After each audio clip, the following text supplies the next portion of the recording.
This week on ICN, the stories you should have heard, but didn't. Inflation starting to rear its ugly head. World Health Organization declares end to swine-flu pandemic. Federal workers' salaries leaving the private sector in the dust. Government steps in to guarantee million-dollar home loans in New York City. Those stories and more next on Informed Citizen News.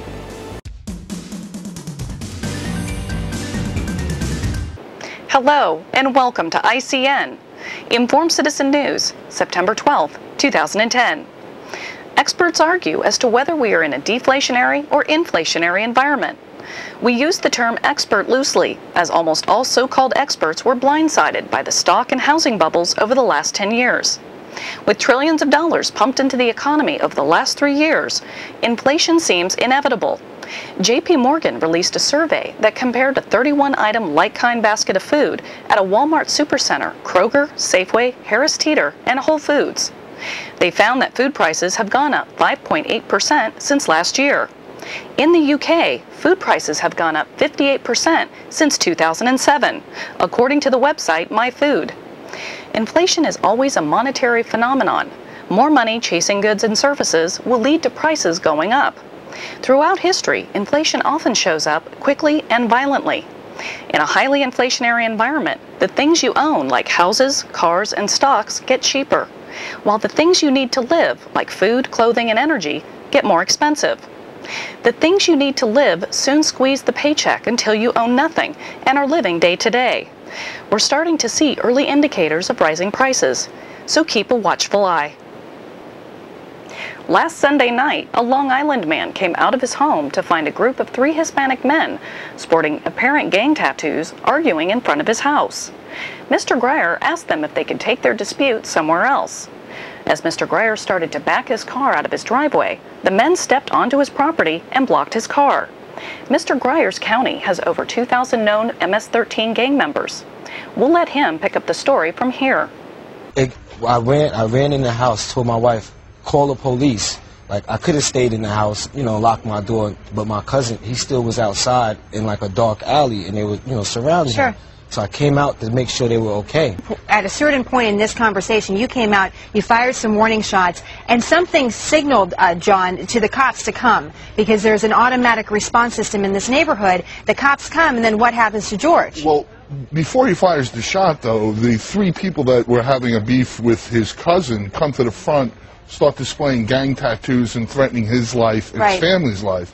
At the same time, though, 15 of their friends or other gang members come running in George's peripheral vision onto his front lawn. They've seen the house. It's a small front lawn. There are now 18 to 20 of these gang members screaming and yelling in his front lawn.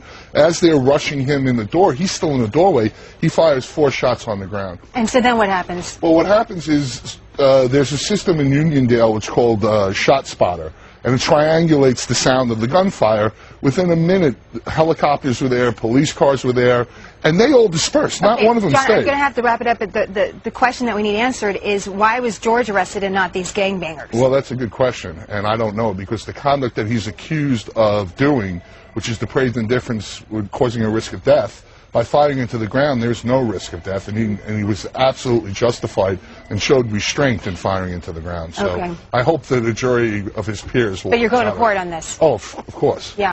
The police show up, the thugs scatter, and Mr. Grier is arrested and charged with felony reckless endangerment for firing his rifle into the ground.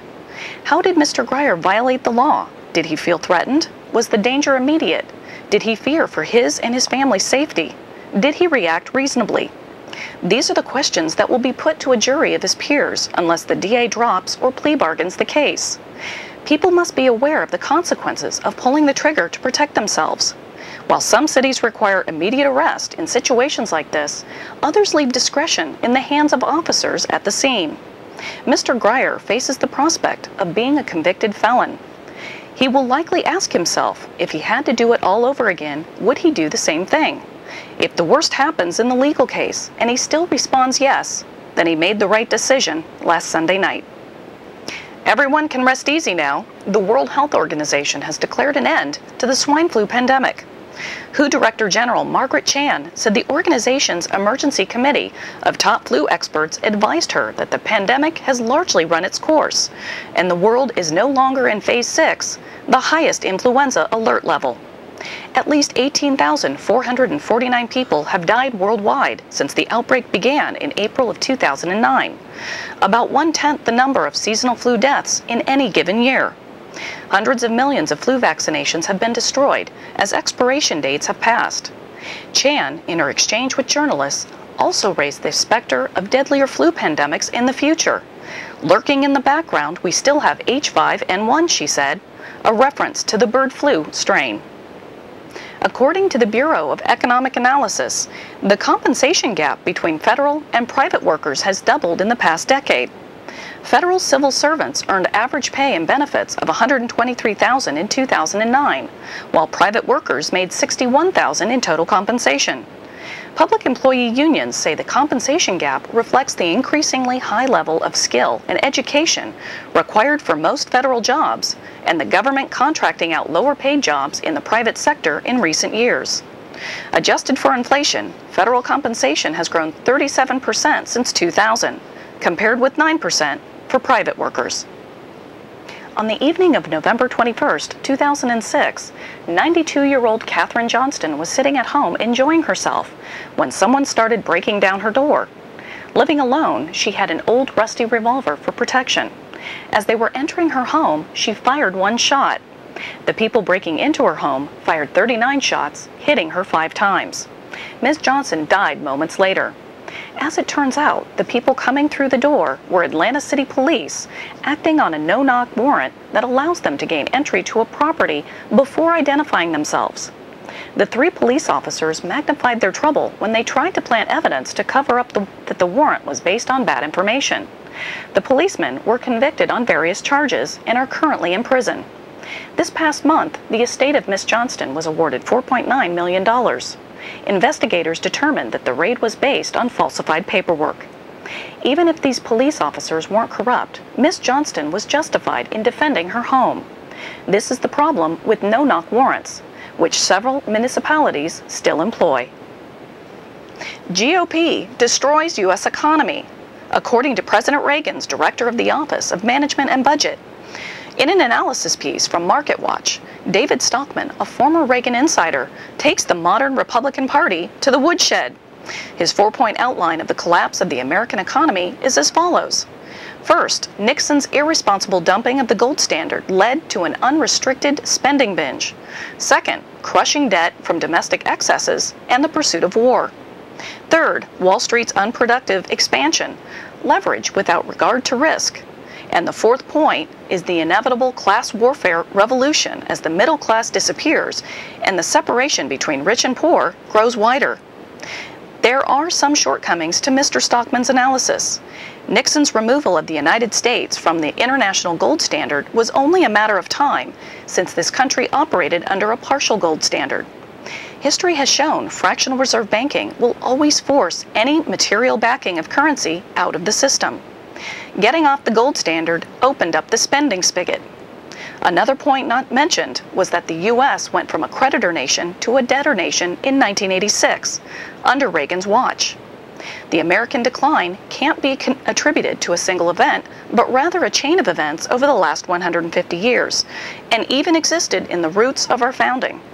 America's march from state sovereignty to federalism in the 19th century, the federal power to tax income, and the creation of the Federal Reserve in 1913, as well as the bankruptcies of 1933 and 1971, all led to our current inflationary paper money system. The article closes stating that most Americans, about 300 million people, are helpless, will do nothing, and will continue to sit in the bleachers, passively watching this deadly partisan game, like it's just another TV reality show. The FHA, the Federal Housing Authority, an agency created to help low-income people buy homes, began subsidizing multi-million-dollar condo apartments in New York City. New York City buyers can now borrow 96.5% of the price of a new $800,000 to $3 million condo and have their loans insured by the government. Developers are selling this opportunity to anyone who will listen. The housing crisis has not even run its full course yet, and there are those who are already repeating the same mistakes, lining up the taxpayer to step in if things go south. In our debt-laden society, consumers now own more on student loans than they do on their credit cards. American consumers owe $826 billion in credit card debt, down from $975 billion in 2008. The total outstanding student loan debt for Americans is nearly $830 billion, just barely into your 20s, and already faced with a future in debt. Politicians often rationalize the national debt by positioning the argument that only the debt held by the public is what matters, which is currently at $8.6 trillion. Intergovernmental debt, which is money borrowed between agencies, brings the total gross debt up to $13.3 trillion. An example of intergovernmental debt is where Social Security has built up a surplus by overtaxation. The surplus cash has been taken and spent by other governmental agencies. When people ignore intergovernmental debt, they act as if they have the option to not pay it back.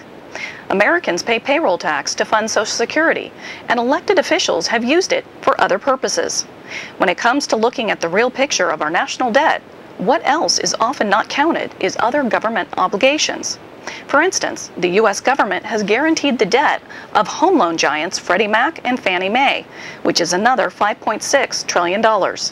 That brings the total debt to over $18 trillion. State and local governments owe another $2.3 trillion, which doesn't include the backing of public pensions that have been decimated by the stock market in recent years. The American people have a sense that the national debt is getting out of hand, but if you take a closer look, it's far worse than what gets talked about by politicians and the mainstream media. The consequences of a heavy debt burden has already shown up for the state of Colorado. The state's pension system was at risk of going bankrupt due to bad investments. Colorado is one of the first to take the step of cutting retiree benefits to appear to make good on pension obligations.